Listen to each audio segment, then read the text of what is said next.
신앙생활과 아시안게임의 차이라는 제목으로 하나님의 말씀을 전하도록 하겠습니다. 지금 인천에서는 아시안게임이 한창입니다.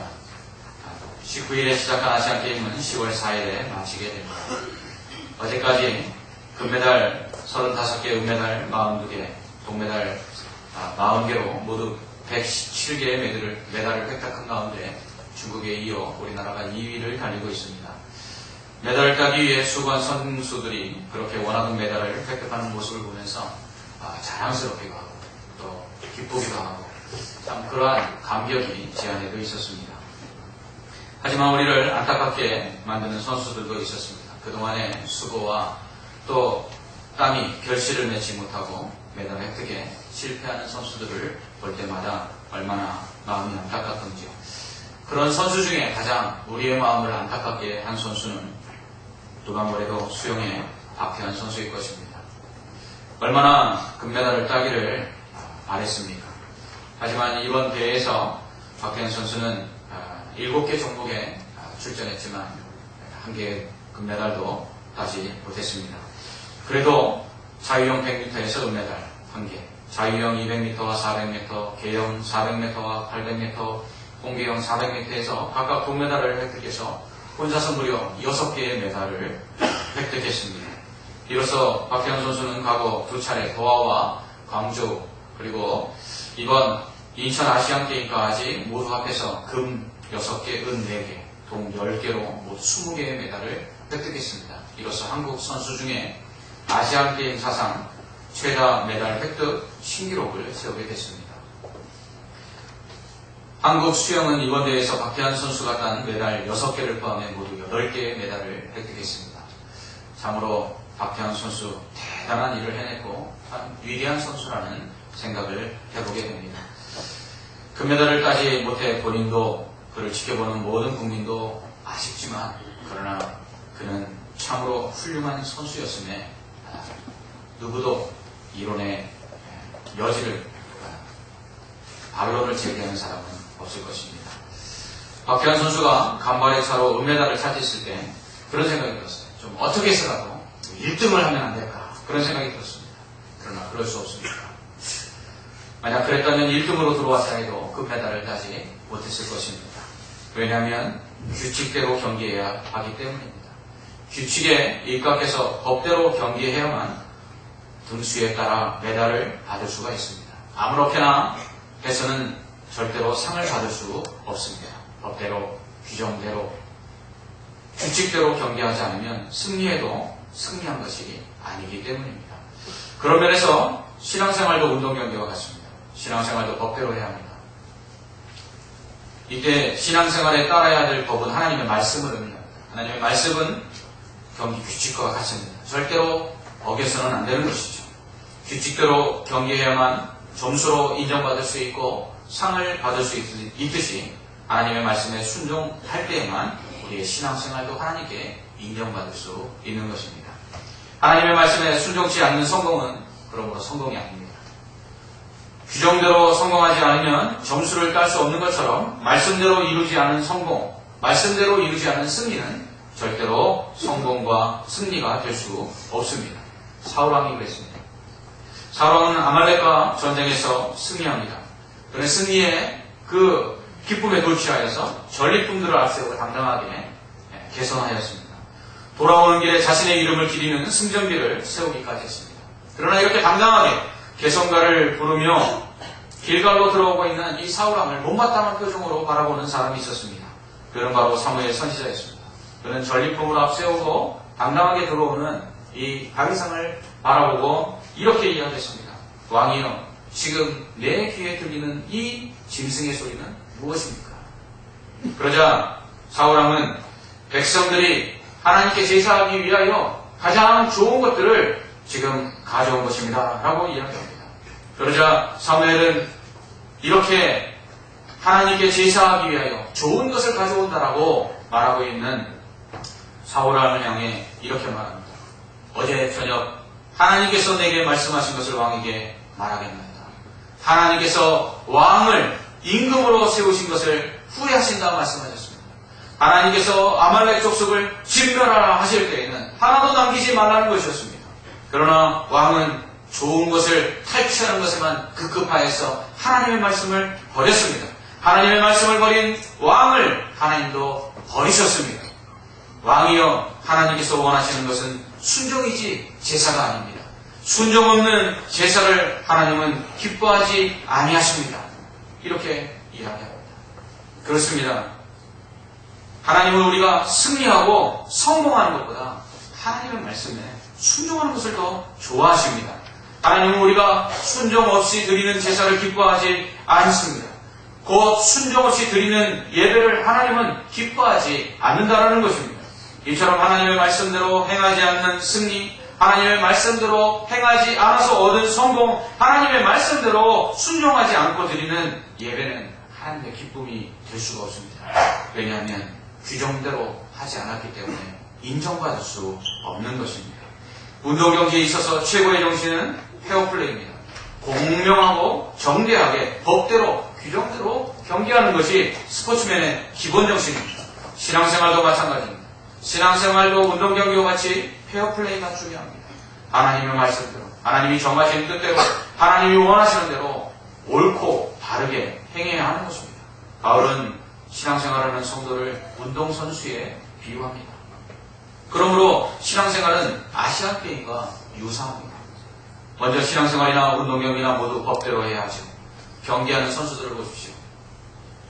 왜 경기하는 선수들이 그렇게 힘들어합니까? 규정대로 해야 되기 때문에 그렇습니다. 이번에 펜싱 경기에서 우리나라가 많은 메달을 획득했습니다. 종목마다 다르더라고요. 어떤 종목은 찔러야만 점수가 없고, 어떤 종목은 베어도 점수를 얻고, 어떤 종목은 상하체 다 공격 포인트를 얻지만 어떤 종목은 상체만 공격해야 포인트를 얻을 수 있는 그러한 규칙들이 다 달랐습니다. 그 규칙대로 행해야만 메달을 딸 수 있었기 때문에 선수들은 어려운 규칙을 그렇게 수행해야만 했던 것입니다. 신앙생활도 마찬가지입니다. 신앙생활 잘하면 천국에서 하나님께서 우리에게 상을 주신다고 약속하셨습니다. 그러므로 하나님께 상 받는 신앙생활을 하려면 하나님의 말씀이 이 하나님의 법대로 우리가 살아야 합니다. 그렇지 않고 자기 마음대로 제멋대로 신앙생활하면 안 됩니다. 자기 편한 대로 신앙생활하면 그것은 하나님께 인정을 받을 수 없는 것입니다.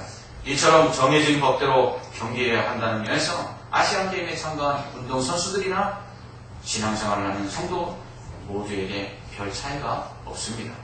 둘째로 신앙생활이나 운동경기나 모두 경쟁해야 합니다. 바울은 운동장에서 경기하는 선수들처럼 신앙생활을 하는 성도도 이기기를 다툰다 이렇게 말합니다. 이는 신앙생활 역시 경쟁하듯 해야 한다는 것입니다. 사실 경쟁이 없으면 성장하지 않거나 성장이 느립니다. 경쟁 속에서 더 강해지고 더 빨리 성장하는 것을 볼 수 있습니다. 신앙생활도 마찬가지이죠. 다른 사람보다 더 성장하기 위해서, 다른 사람보다 더 큰 믿음을 가지기 위해서, 다른 사람보다 더 헌신하려고 하는 그러한 욕심이 있을 때 그 사람이 더 빨리 신앙 안에서 자라는 것을 볼 수 있습니다. 하지만 이것은 적자 생존이나 약육강식의 경쟁을 의미하는 것이 아닙니다. 이것은 함께 더불어 동반 성장하는 선의의 경쟁을 의미하는 것입니다. 그런 면에서 신앙생활의 경쟁은 아시안게임에 참여한 선수들의 경쟁과는 차이가 있습니다. 아시안게임에 참여한 선수들은 동반 우승이라는 것이 없습니다. 오직 금메달은 한 사람만이 딸 수 있습니다. 물론 단체전이 있어서 여러 선수가 함께 금메달을 딸 수 있지만 그것도 한 팀입니다. 하지만 신앙생활은 모두가 다 메달을 따는 단체전과 같을 뿐만 아니라 더 나아가서 경기에 참여한 모든 사람들이 메달을 따는 경기와 같다고 할 수 있습니다. 신앙생활에서는 개인전이라는 것이 없습니다. 내가 다른 사람보다 더 성장하고, 내가 다른 사람보다 더 원실하고, 내가 다른 사람보다 더 잘해서 하나님께 상 받는 것이 아니기 때문입니다. 하나님은 내 재능과 그리고 내게 맡겨주신 분량만큼 내가 최선을 다했을 때 내게 맞는 상을 주시는 것이지, 누구와 비교하여 더 나은 상을 주고 더 많은 상을 주시는 분이 아니기 때문입니다. 우리는 5달란트와 2달란트 받은 종이 동일한 칭찬을 받고 상 받은 것을 볼 수 있습니다. 그러므로 신앙생활의 경쟁이라는 것은 내가 다른 사람보다 더 많은 상을 받기 위해서 경쟁하는 그러한 경쟁이 아니라 내가 연약해져서 그래서 함께 신앙생활하는 사람들에게 누가 되지 않냐고. 그리고 내가 오히려 신앙 안에서 다른 사람들보다 성장해서 나보다 약한 사람들을 도와주기 위한 그러한 경쟁적인 노력을 의미하는 것입니다. 어디까지나 신앙생활은 단체적입니다. 왜냐하면 우리는 그리스도의 한 몸이기 때문입니다. 여러분, 팔만 움직이는 경기 있습니까? 다리만 움직여서 다리만 상 받는 경기 있습니까? 아닙니다. 팔과 다리가 함께 다 움직여 온몸의 지체들이 다 움직여야 승리할 수 있듯이 신앙생활도 교회의 모든 성도들이 그리스도의 한 몸 된 지체로서 하나가 될 때에 우리는 하나님 앞에 상 받을 수 있는 것입니다. 그러므로 경쟁하듯이 다른 사람보다 더 노력해서 신앙의 성장을 가져오는 이유는 다른 사람보다 더 큰 상을 받기 위해서가 아니라 연약한 사람들을 이끌어주고 함께 하나님 앞에서 신앙의 경주를 하는 사람들이 넘어졌을 때 도와주기 위해서 내가 더 성장해야 된다는 의미에서 이기기를 다투라는 것이지, 다른 사람보다 더 나은 신앙을 가졌다고 자랑하고 다른 사람보다 더 뛰어난 능력을 가졌다고 다른 사람 앞에 내세우기 위해서 경쟁하라는 의미가 아닌 것입니다. 이런 면에서 신앙생활의 경쟁은 아시안게임에 참가한 선수들의 경쟁과는 차이가 있는 것입니다. 세 번째로, 신앙생활을 하는 성도나 아시안게임에 참가한 선수나 모두 분명한 목표를 가지고 있습니다. 아시안게임에 참가한 선수들을 보십시오. 메달 획득이라는 분명한 목표를 가지고 있습니다. 또한 이를 위해서 활을 쏘는 양궁 선수는 관역의 정중앙을 목표로 반듯하게 활을 당깁니다. 또한 사격을 하는 사격 선수도 관역지의 그 정중앙을 향해서 방향을 잡고 정확하게 목표를 향해 방아쇠를 당깁니다. 모든 선수들이 마찬가지입니다. 수영 선수, 또 육상 선수, 정해진 레일의 마지막 피니시 라인을 목표로 삼고 그 방향을 향해서 활을 잡고 그리고 달려나갑니다. 이처럼 운동선수는 방향을 정하고 목표 없이 행하는 것이 아니라 한 목표를 향해서 뛰고 달려나갑니다. 신앙생활에도 이처럼 분명한 목표와 방향이 있어야 합니다. 여러분은 어떠한 목표와 방향을 가지고 신앙생활을 하고 있습니까? 단순하게 그냥 교회에 오는 것이 신앙생활의 전부는 아니죠. 우리 인생에 목표가 있듯 신앙생활에도 분명한 목표가 있어야 합니다. 그렇다면 그 목표는 무엇일까요? 그것은 바로 하나님이 맡겨주신 사명입니다. 메달을 따기 위해 최선을 다하듯 우리는 하나님께서 맡겨주신 사명을 감당하기 위해서 최선을 다해야 합니다. 이것을 충성이라고 합니다. 맡은 자에게 구할 것은 충성이라고 성경은 말씀합니다. 아시안게임에 참가한 선수들은 국가의 명예를 위해 최선을 다합니다. 신앙생활을 하는 성도 역시 하나님 나라를 위해 최선을 다해야 합니다. 하지만 아시안게임에 참여한 선수들은 자신의 명예를 위해서 실제적으로 경기하고 있습니다. 그러나 신앙생활을 하는 성도들은 자신을 위해서 신앙생활을 해서는 안 됩니다.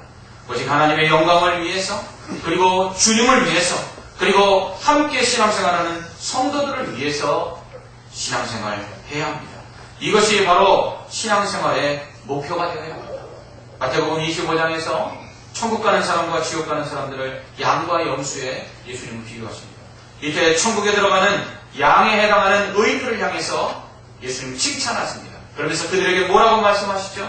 철저하게 타인을 위하여 산 것에 대해서 잘하였다라고 칭찬하십니다.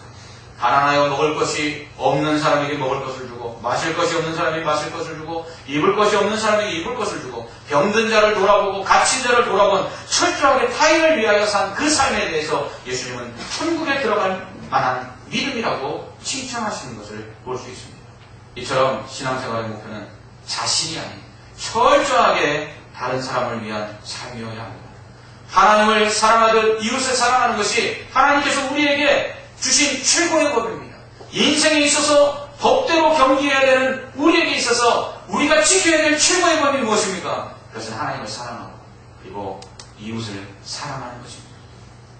자기를 위하여 하는 신앙생활은 이 땅에 없습니다. 오직 하나님의 영광과 이웃을 위한 신앙생활만이 바른 신앙생활의 목표인 것입니다. 빌 게이츠, 워렌 버핏, 마크 주커버거, 마이클 블룸버그, 폴 앨런, 피에르 오미니아르, 조지 루카스, 리차드 브랜슨, 데이비드 로펠러, 테드 터너.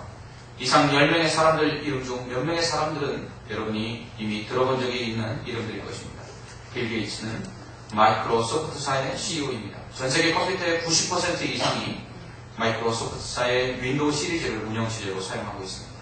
윈도우 XP, 윈도우 7, 윈도우 8 여러분들 들어보셨을 것입니다. 모두 마이크로소프트사의 제품들입니다. 이것이 없으면 컴퓨터를 가동할 수가 없고 또 다른 프로그램들을 사용할 수가 없습니다. 지난 20년 동안 빌 게이츠는 전 세계 최고의 갑부 자리를 차지해왔습니다. 그 외에도 워렌 버핏을 비롯한 제가 언급한 이 모든 사람들은 세계 최고의 갑부 소리를 듣는 부자들입니다. 하지만 제가 지금 이 사람들의 이름을 언급한 것은 그들이 단지 부자이기 때문이 아닙니다. 제가 언급한 10명의 사람들은 전 세계에서 가장 기부를 많이 한 사람들 넘버 10에 든 사람들입니다. 그들은 이렇게 말합니다. PPT를 한번 보십시오. 빌 게이츠는 운 좋게도 큰 행복을 누리며 살아왔다. 그래서 사회적 책임을 무겁게 느낀다고 말했습니다. 그의 재산은 808억 달러, 우리나라 돈으로 84조 4천억 원의 재산을 가지고 있습니다. 그중 95%를 기부하기로 서약하고 기부금을 관리하는 재단을 설립하고 전 세계 갑부들에게 기부에 동참시키고 있습니다. 투자하는 것마다 대박이 난다는 투자의 귀재인 워렌 버핏은 재산의 1%를 나한테 쓴다고 더 행복해지지는 않는다. 반면 나머지 99%로 다른 사람들에게 엄청난 행복을 줄 수 있다고 하면서 자신이 가진 676억 달러, 70조 6천억 원 중 99%를 기부하기로 서약했습니다. 이제 30살의 페이스북의 창업자인 마크 주커버그는 대부분 늙어서야 사회에 보답하려고 합니다. 반드시 해야 할 일을 굳이 기다릴 필요가 있나? 라고 하면서 올해 빌 게이츠를 두고 세계 최고로 많은 기부를 한 사람이 됐습니다. 2002년부터 2013년까지 12년 동안 뉴욕 시장을 지낸 금융정보와 뉴스를 제공하는 블룸버그 통신을 세운 마이클 블룸버그는 나의 기부로 다른 사람의 기부의식을 고취시킬 수 있다고 하면서 자신의 전 재산인 340억 달러를, 그러니까 우리나라 돈으로 35조 5천억 전부를 비영리 단체에 기부했습니다. 마이크로소프트사의 공동 창업자인 폴 앨런은 기부로 미래 세대의 삶을 바꿀 수 있다고 말했습니다. 이베이의 창업주인 피에르 오미디아는 기부로 사회 문제 해소에 도움을 줄 수 있는데 굳이 많은 돈을 손에 쥐고 있어야 하나라고 하면서 부인의 재산까지 지속적으로 기부하고 있습니다. 영화 스타워즈를 기억하실 것입니다. 영화 스타워즈를 감독한 조지 루카스 감독은 교육 환경 개선을 위해 내 재산 대부분을 내놓으려고 한다면서 교육개혁에 재산 전부를 기부했습니다. 회자 기업가인 버진그룹의 창업주인 리차드 브랜슨은 물질이 행복을 가져다주지 않는다. 가족, 친구, 그리고 건강이 제일 중요하다 하면서 재산을 사회에 환원하고 지속적으로 기부하고 있습니다. 록펠러 가문의 대를 이어 5대째 내려오는 기부의 전통을 이어가고 있는 데이비드 록펠러는 사회 시스템의 보호 속에서 돈 번 사람을 다시 돌려줄 책무가 있다. 이것이 우리 가문의 신념이라고 했습니다. 마지막으로 세계 최대 뉴스 기업인 CNN의 설립자인 테드 터너는 본인의 장례비만 남기고 약 22억 달러, 2조 3천억 원 전 재산을 기부했습니다.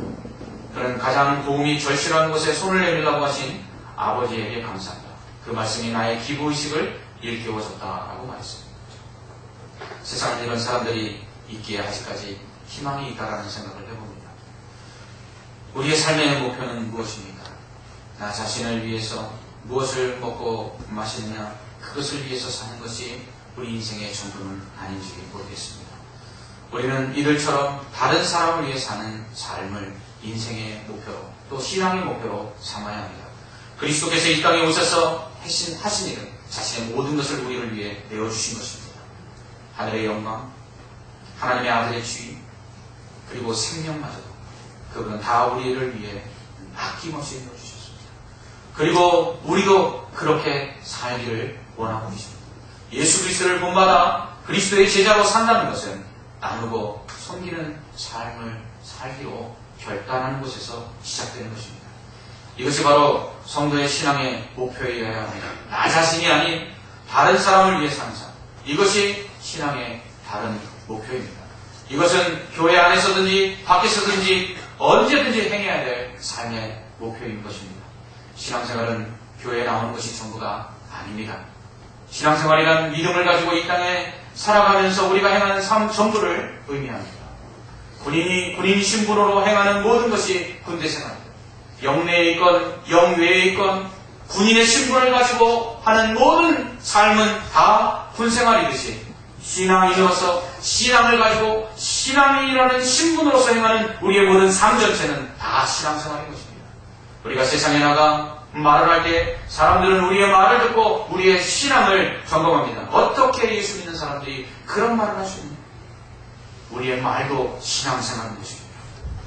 그러므로 우리는 교회 안에서뿐만 아니라 교회 밖에서 가정이나 직장이나 사회 속에서 우리는 성도의 삶을 살아갈 때 그 모든 것이 신앙생활이 되는 것입니다. 그런 의미에서 우리의 삶 전체가 신앙생활입니다. 우리의 삶 전체가 신앙생활일 때 우리 신앙의 목표, 삶의 목표는 바로 내가 아닌 다른 사람을 위해서 살아가야 하는 것입니다. 운동선수는 자기의 명예를 위하여 그렇게 애쓰지만 우리는 다른 사람의 유익을 위해 그렇게 애쓰는 삶을 살아야 합니다. 왜 사업해야 합니까? 왜 공부해야 합니까? 왜 성공해야 합니까? 왜 승리해야 합니까? 다른 사람들을 위해서 그렇게 해야 하는 것입니다.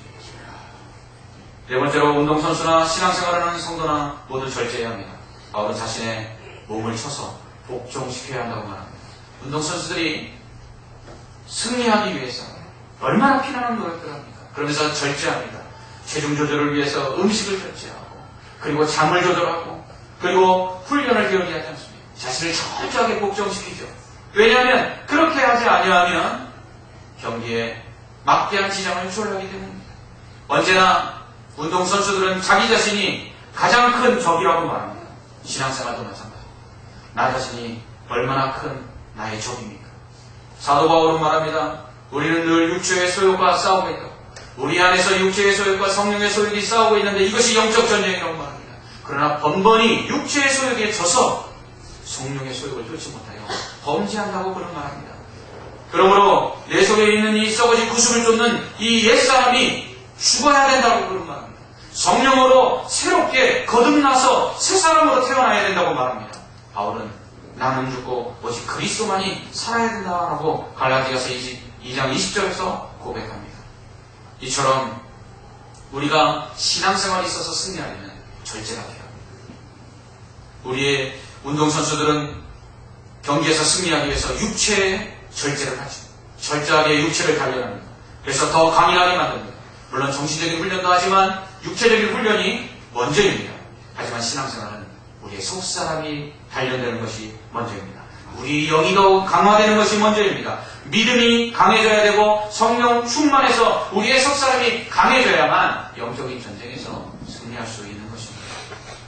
운동선수들은 육체를 단련하기 위해서 얼마나 노력하고 있습니까? 그러므로 우리는 신앙생활, 영적인 전쟁에서 승리하기 위해서 우리는 영적 단련에 매진해야 합니다. 더 기도해야 하고 더 말씀 봐야 하고 그리고 더 예배해야 하고 더욱더 하나님을 의지하는 신앙의 삶을 살아야 합니다. 잘 나가던 운동선수들이 한순간에 하루아침에 슬럼프에 빠지는 것을 보게 됩니다. 신앙생활 잘하던 성도들이 하루아침에 영적 침체에 빠지는 것을 볼 수가 있습니다. 한시도 긴장을 늦출 수 없습니다. 바울은 자신을 이렇게 쳐서 복종하는 것, 그것이 남에게 전파하는 자신이 도리어 버림이 될까 두렵기 때문이라고 말합니다. 운동경기나 신앙생활이나 긴장을 늦추어서는 안 됩니다. 이렇게 하나님의 말씀에 순종하여 법대로 신앙생활할 때 하나님의 그 말씀대로 신앙생활하며 함께 성도들이 서로 도와 신앙생활할 때 그리고 다른 사람들을 위해 내 가진 것을 나누고 섬길 때 그리고 육체의 소욕을 따르지 아니하고 성령의 소욕을 쫓아 우리의 속사람이 우리의 영이 더욱더 강건해질 때 우리는 진정으로 승리할 수 있고 더 나아가서 하나님으로부터 큰 상을 받을 수가 있는 것입니다. 바울은 의의 멸류관이 우리를 위해 예비되었다고 말합니다. 우리는 이처럼 상 받기 위해서 운동경기하는 선수들처럼 하나님으로부터 상 받기 위해서 열심히 신앙생활을 합니다. 그러나 신앙생활이 어디 쉽습니까? 결코 쉽지 않습니다. 신앙생활이 만만하다면 영적 전투에, 영적 전쟁에 비유하지 않았을 것입니다. 그렇다면 왜 신앙생활이 쉽지 않습니까? 방해가 있기 때문이죠. 사탄이 우리를 넘어지게 합니다. 우리를 연약하게 만듭니다. 말씀드린 것처럼 나 자신의 연약함을 사단이 이용해서 우리의 신앙에 승리하지 못하도록 가로막습니다. 바울은 그렇게 큰 사도도 오호라는 곤고한 존재로다 누가 이 사망의 문에서 나를 건져내랴 라고 탄식했습니다. 이처럼 우리의 연약함 때문에 우리는 신앙생활 가운데 때로는 넘어지고 쓰러질 때가 있습니다. 그러나 너무 염려하지 마십시오. 우리에게는 주님께서 함께 하시기 때문입니다. 성령께서 우리를 붙들어 주십니다. 하나님께서 우리에게 능력을 주셔서 능히 신앙생활을 감당하게 하실 줄 믿습니다. 아시안게임에서 경기하는 선수들에게는 코치와 의료진 그리고 동료들이 있습니다. 이와 같이 인생의 신앙의 경주를 다하는 우리들은 혼자 싸우지 않도록 하나님께서 예수 그리스도를 중보자로 보내주셨고 보혜사 성령을 우리 안에 내주하게 하시며 또 신앙의 경주를 함께 할 수 있는 신앙의 성도들을 공동체로 묶어주셨습니다. 이러한 신앙의 경주를 하는 동안 우리는 그러므로 결코 혼자가 아니라는 사실을 알아야 합니다. 주님께서 임마누엘 하십니다. 결코 주님은 우리를 떠나지 아니하십니다. 우리가 좌절하여 넘어져 있을 때 주님은 오히려 손을 내밀어 우리를 일으켜 세워주십니다. 또한 성령께서는 우리가 말할 수 없는 탄식 가운데 기도할 힘마저 없을 때 우리를 위하여 기도해 주십니다. 그리고 다시 은혜를 깨닫게 하시고 나아가게 하십니다. 그리고 날마다 하나님께서는 우리에게 새로운 은혜들을 공급해 주십니다. 사실 은혜 아닌 것이 어디 있습니까? 그러나 우리가 은혜를 깨닫지 못하기 때문에 우리가 불평하고 원망하는 것입니다. 하나님께서는 우리에게 날마다 은혜를 주시는 것을 알게 하시고 더 나아가서 새로운 은혜를 공급해 주심으로 말미암아 신앙의 경주를 끝까지 달릴 수 있도록 도와주실 줄 믿으시기 바랍니다. 이렇게 우리는 신앙의 경주를 하고 있는 것입니다. 그러한 가운데 몇 가지 당부의 말씀을 성도들에게 드리고 말씀을 마치려고 합니다.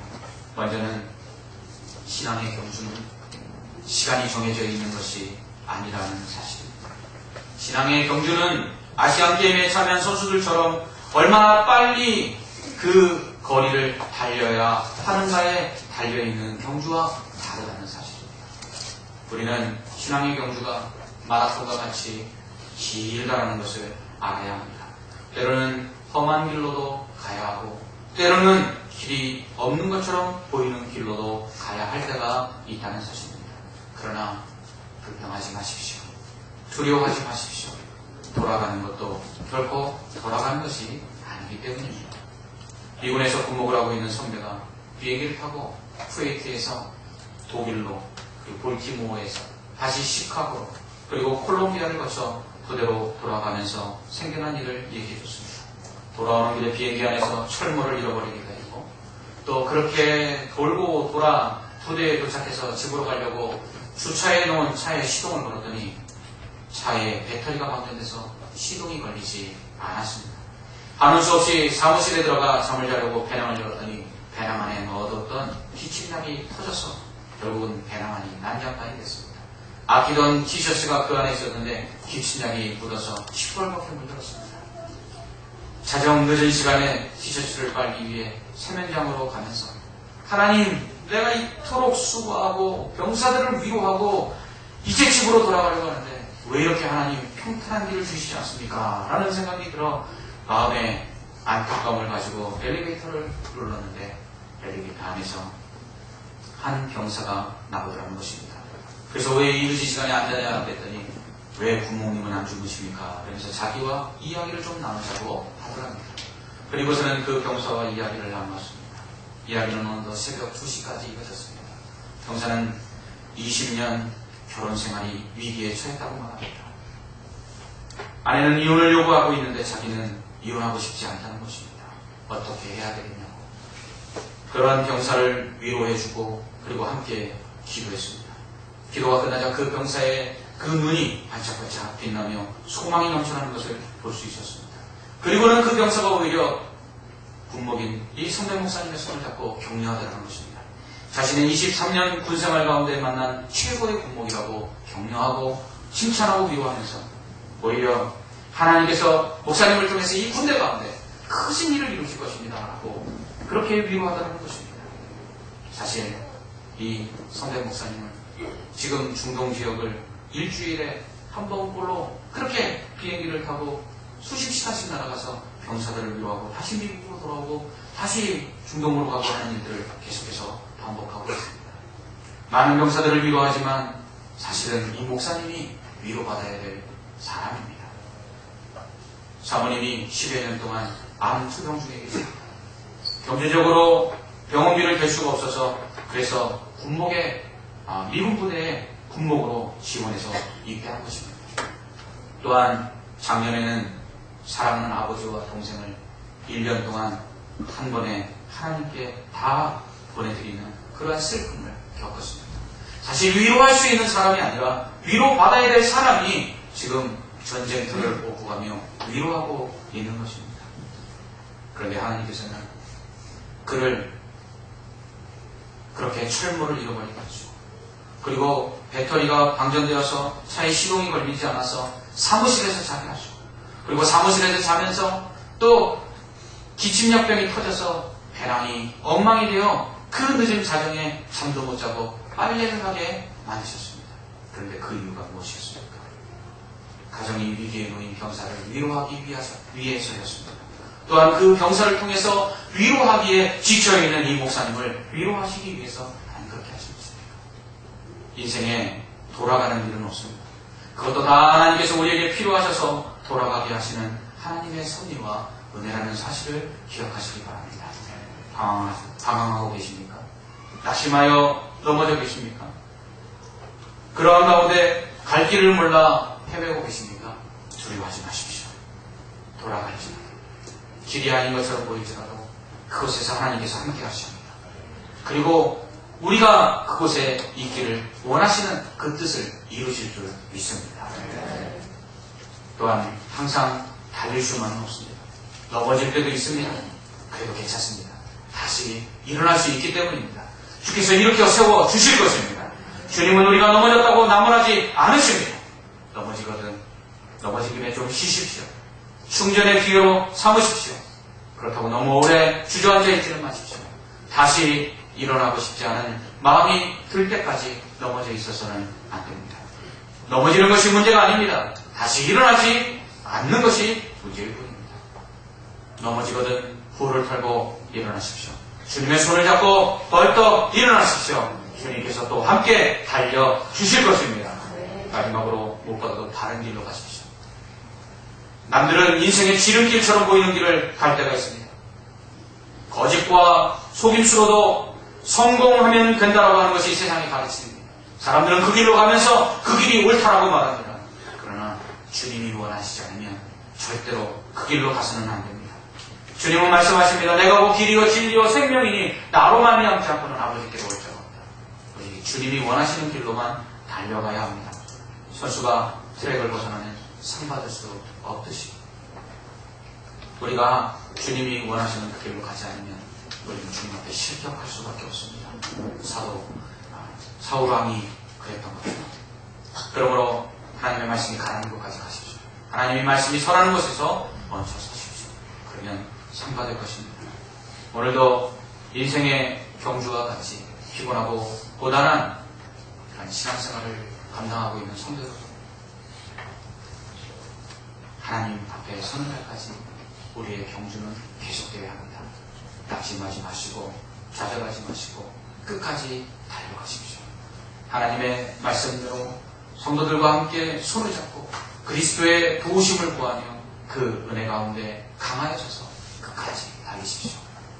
하나님께서 여러분에게 예배해 모신 놀랍고 큰 상급을 주님 앞에 서는 날에 우리에게 허락해 줄 줄 믿습니다. 기도하겠습니다. 하나님 아버지, 아시안게임에 참여한 선수들이 메달을 획득하기 위하여 최선을 다하는 아름다운 모습을 볼 때 우리는 그들을 향해 박수를 아끼지 않습니다. 신앙의 경주를 다하는 성도들에게 하나님 역시 박수하며 격려하며 위로하시며 도와주시는 줄 믿습니다. 결코 우리 혼자 달리고 있지 않음을 알게 하옵소서. 주님의 능력을 의지하고 성령의 도우심을 따라 끝까지 달려나갈 수 있는 믿음을 더하여 주시옵소서. 넘어졌다고 낙심하지 말게 하시고 다시 일어날 수 있도록 일으켜 세워 주시옵소서. 그래요. 주님이 원하시는 그 사명의 길 끝까지 감당하여 주님 앞에 서는 날에 잘했다 칭찬받으며 큰 상급 받는 사랑하는 성도들 되게 하여 주시옵소서. 예수님 이름으로 기도합니다. 아멘.